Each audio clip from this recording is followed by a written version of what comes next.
Hello everyone, today in this tutorial I'm going to show you how to delete WordPress theme from CPanel.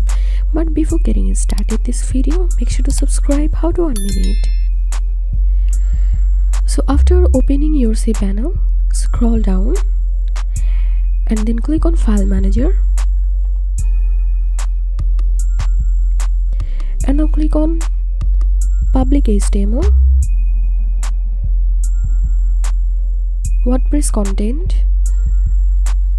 and now open theme folder, and here you will find all the themes which are installed on your WordPress. So right now I'm going to delete this Astra theme from my WordPress.